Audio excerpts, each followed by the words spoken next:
Gimana bisa teknologi terus makin canggih tapi lingkungan malah terus-terusan makin hancur?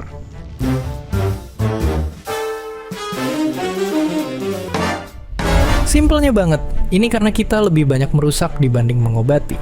Tambang-tambang masih tetap beroperasi, hutan terus ditebang, dan polusi nggak berhenti diproduksi.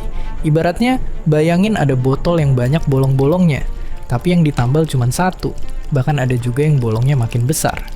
Belum lagi, ternyata proses ngembangin teknologi yang ramah lingkungan itu sebenarnya bisa juga bikin lingkungan rusak. Coba kita lihat teknologi satu ini. Buat bikin baterainya, kita butuh logam kebanggaan kita, yang malah maksa kita ngebuka lahan besar-besaran buat ngebangun tambangnya. Dalam rentang waktu segini aja, puluhan ribu hektar hutan digundulin, setara sama luas ratusan lapangan bola. Ini nggak cuma bahaya buat binatang dan tumbuhan, tapi juga manusia. Ayo coba lihat daerah ini, yang dalam tanda kutip, jadi surganya tambang nikel. Banyak pekerja dan warga yang hidup di sekitar tambang kena infeksi pernapasan gara-gara udara dipenuhi zat beracun. Rumah-rumah kena banjir lumpur merah, bahkan ada ledakan yang sampai bikin belasan orang tewas.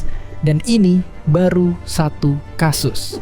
Nyatanya, ada banyak kasus serupa di tempat-tempat lain. Terus gilanya, orang kita kena dampak segitunya. Tapi, apakah kita juga dapat, dalam tanda kutip, keuntungan yang sebanding? Masalahnya jawabannya enggak, justru banyak keuntungan yang malah diambil sama negara lain. Tapi kalau udah gini, harus gimana?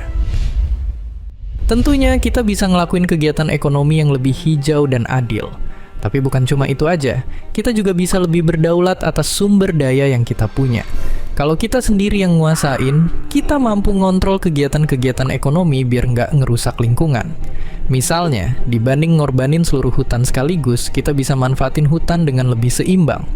Konsep canggih kayak gini sebenarnya udah diterapin sama masyarakat adat, misalnya kayak mereka yang ada di Papua.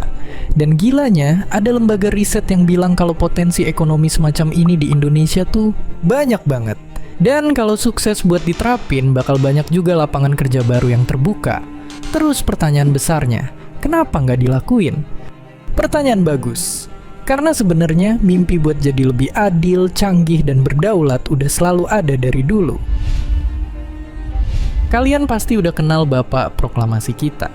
Pas baru merdeka, dia pengen Indonesia mandiri dan ngebuktiin ke seluruh dunia bahwa negara kita juga bisa bikin proyek-proyek megah.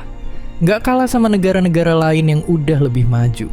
Anak-anak muda bahkan dikasih kesempatan buat ngejar pendidikan sampai ke luar negeri.